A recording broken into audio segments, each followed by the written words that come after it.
I'm just going to turn to someone I have here in the studio, Bobi Wine, as an opposition leader and member, a former member of the parliament.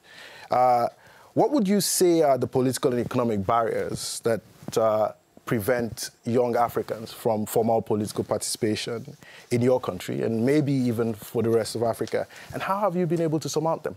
Thank you very much, and thank you for having me. Greetings, viewers. I'll talk about Africa largely, but allow me to zoom in to Eastern Africa, and more particularly to Uganda, where I live. The challenges of Africa, Uganda in particular, is a generational divide, which is not only in age, but is also in mentality. And I'm very glad that you mentioned it, that we are stuck with 20th century mentality and leaders, and yet we are largely a 21st century population. We are stuck with leaders that have an old mentality and a mentality of authoritarianism. In Uganda, the problem, and I believe largely in Africa, is authoritarianism, where we have a leader that has been in power for 36 years. Unfortunately, even when the voices are raised, they are ignored or squashed with brutality. Now, this is a challenge. How we've been able to surmount them, I would not really be quick to say we've surmounted them. We've made the efforts, but the efforts have been crushed. And unfortunately, the development partners are not innocent to this. We really appreciate the attention that is put on Africa, but the attention and the statements alone do not cut the result. It is the action that we desire, and when that action, when that partnership is put in action, I strongly believe that Africa will be where it really deserves to be. I really believe that Africans, especially young Africans, will live to their full potential. Thank you, Bobi Wine, for those very strong thoughts. That leads me to the next question, which I'm going to ask Bobi Wine about how, I mean, you have experience in political organizing, and from your experience as an opposition leader and a former member of parliament, what can you share about how some of the young political and social activists we're seeing rise all across Africa? What can you share from your experience about how they can organize their collective agitations into effective political structures that can have impact on election day? Thank you very much. I've been listening to the submissions of various people, and I kind of have a feeling that I wish I was from those areas. Well, I speak from a rather peculiar view. I come from a country which is probably the youngest population in the world, Uganda, where we have more than 85% under the age of 35. And indeed, for the last 4 years, we have been banking on that, looking at that young population. We don't look at it as a liability. We look at it as a resource, especially if it's galvanized, if it's called upon to, come together and make a decision together. And that was a reason why we started what we call the People Power Movement in Uganda, to call upon young people to get involved in the decision-making and in the political dispensation of their country. And indeed, we were able to call upon young people who turned out in millions to vote to decide their destiny.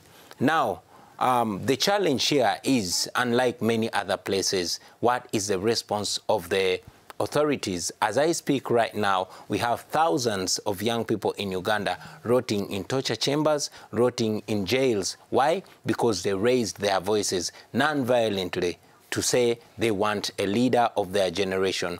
Like I mentioned, we have a military leader in Uganda, and I believe many other places in Africa, but particularly in Uganda, we have a leader that has been in power for 36 years, who came to power by use of arms, and indeed has used arms and force to crush all voices of dissent.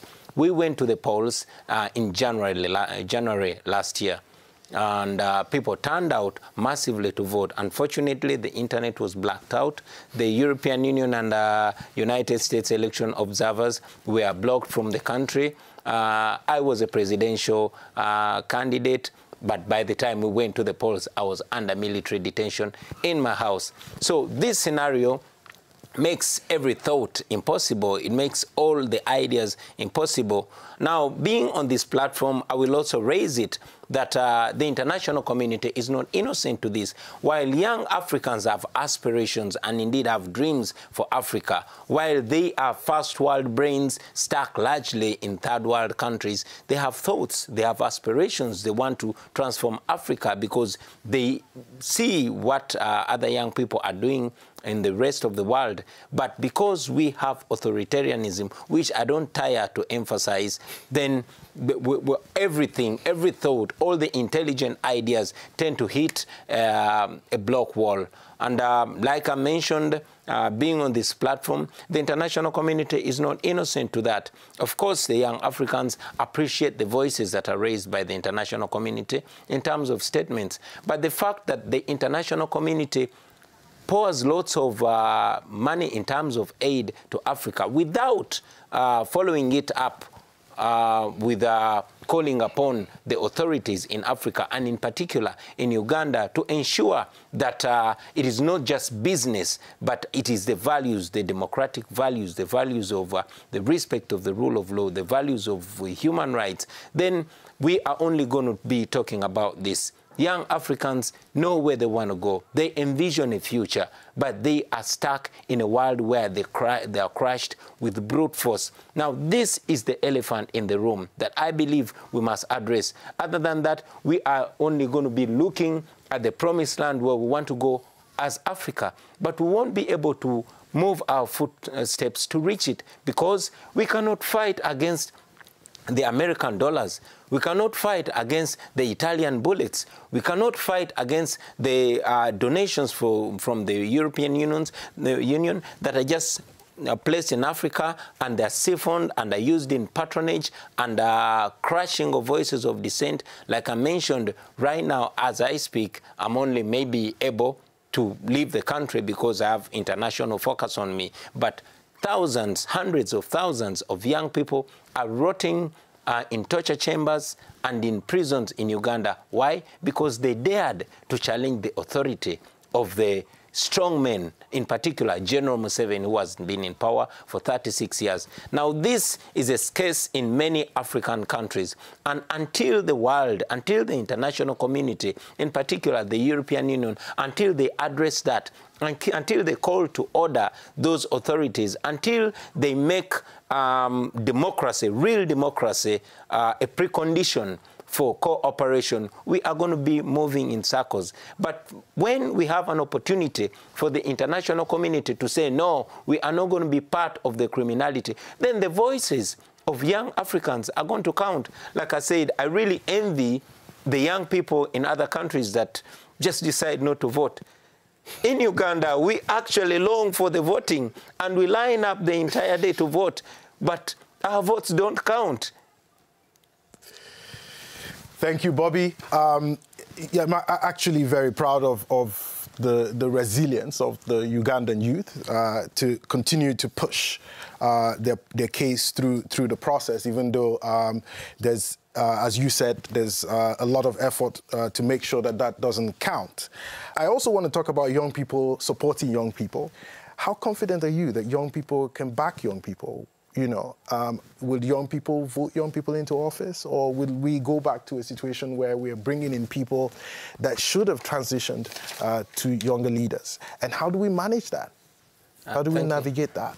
Thank you very much. We have looked so much at the young people, but like one speaker said, that the young people of today were the babies of yesterday, yeah, and will certainly be the elders of tomorrow. We happen to be living in a generation where there's not so much difference in the minds, the young and the old, the male and the female.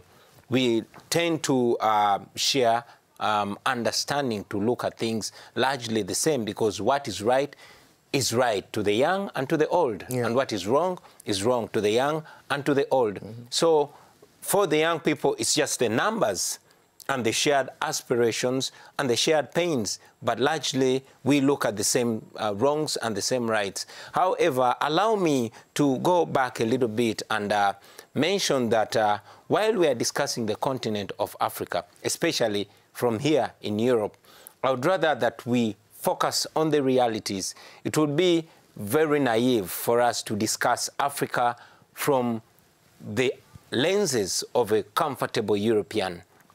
Let's look at Africa through the lens of an African, and look at the Africa-Europe partnership and define it. Is it a partnership in crime or a partnership in the rule of law?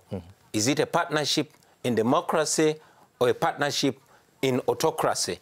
Is it a partnership in good or the partnership in wrong? Is it a partnership in development or a partnership in underdevelopment?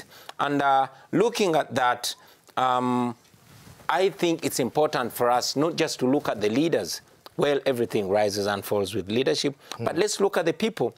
We look at the people of Europe and the people of Africa and look at them as equals, as human beings, and look at them as deserving the same standard of democracy, the same standard of human rights, and the same standard of respect for the rule of law.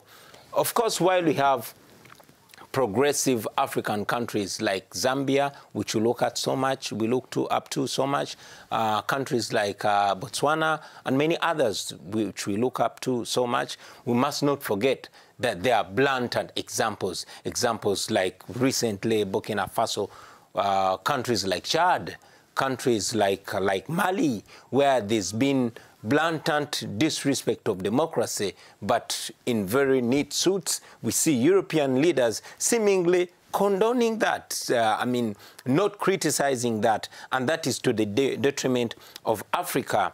You know, we look at countries like Cameroon. I was looking at the African Cup of Nations, where the head of state in Cameroon can barely walk. You know, where they have to walk to him to hand over the trophy. And that's a shame to Africa. And that is something that Europe must not be seen to be part of. Countries like Uganda, where I come from, where last year, on the 18th and 19th of November, more than 150 people were massacred in broad daylight for peacefully protesting. But the world looked and kept silent. In Uganda today, pictures, images are coming out from Uganda where the son of the president will tweet and somebody will retweet disagreeing with him, and that prolific writer called Kakwenza will be picked and whipped, slave trade style. The images that used to come from the slaves of the 17th and 18th century will show up now, and the international community is just going to look at that. What kind of partnership are we having?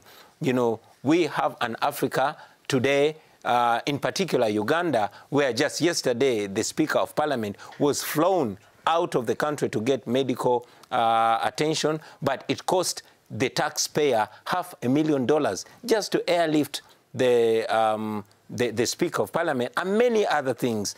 So in an Africa where it is acceptable for the leaders to seek medical attention outside the country, to have properties in developed democracies, properties bought with corruption, I think that partnership needs to be re-evaluated. Of course, Europe is a continent that we look up to, with developed democracies, with laws that are deemed such acts unacceptable. We have the global Magnitsky, which should be evoked for such. We have sanctions, which should be evoked for that, and many other things. I think that African dictators have been largely encouraged and propped up by the West. You look back in the days of Idi Amin, he was a Ugandan leader who was largely cordoned by the West until they let him go. So I think a time has come for the West to let go of the evil and disassociate itself with the evil. Then young Africa will have opportunity to meet, like I said in the beginning, that young Africans and young Europeans are first world brains, but African young people are first world brains stuck in third world countries, which wouldn't be third world countries, but have third world leaders. So until we deal with that, the entire partnership is going to be a lie. But when we deal with that, you will see every other question being answered. I thank you. Thank you, Bobi Wine. You've made very strong points.